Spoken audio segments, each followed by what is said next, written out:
the chain some little way from its great attachment. Porlock is not quite a sound link between ourselves. He is the only flaw in that chain so far as I've been able to test it. But no chain is stronger than its weakest link. Exactly, my dear Watson. Hence the extreme importance of Porlock. Led on by some rudimentary aspirations towards right, and encouraged by the judicious stimulation of an occasional £10 note sent to him by devious methods, he has once or twice given me advance information, which has been of value, that highest value which anticipates and prevents rather than avenges crime.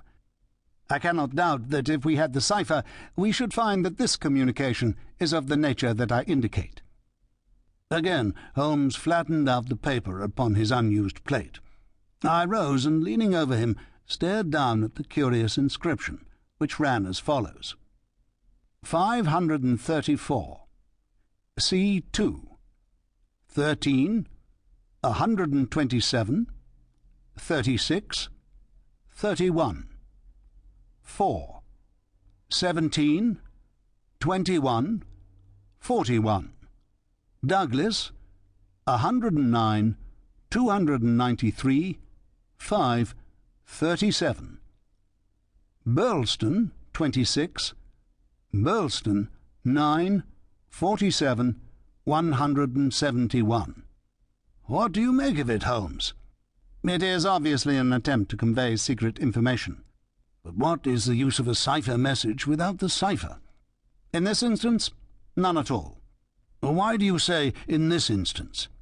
Because there are many ciphers which I would read as easily as I do the apocrypha of the agony column. Such crude devices amuse the intelligence without fatiguing it. But this is different. It is clearly a reference to the words in a page of some book. Until I am told which page and which book, I am powerless.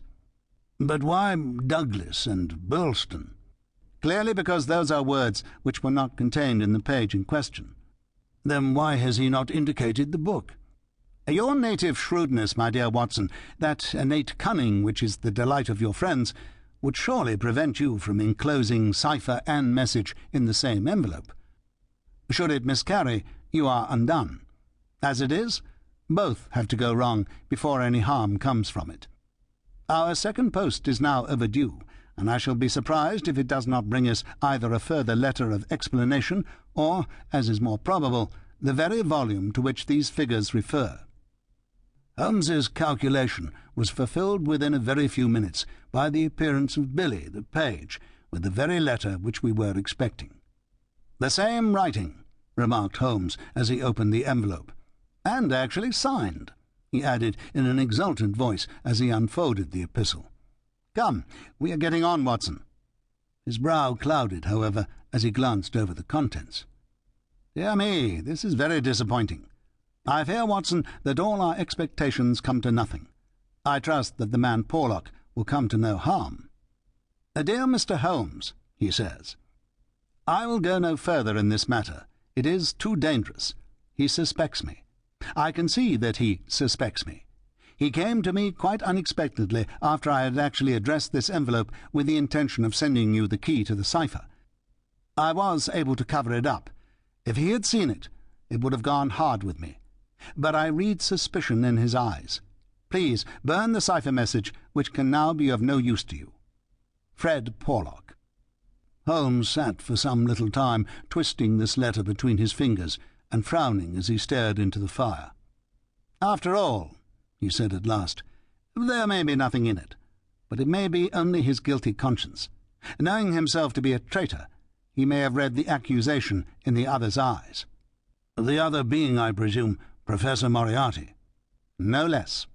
When any of that party talk about he, you know whom they mean. There is one predominant he for all of them. But what can he do? That's a large question. When you have one of the first brains of Europe up against you, and all the powers of darkness at his back, there are infinite possibilities. Anyhow, friend Porlock is evidently scared out of his senses. Kindly compare the writing in the note to that upon its envelope, which was done, he tells us, before this ill-omened visit.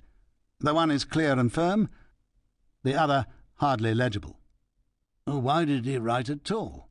Why did he not simply drop it?"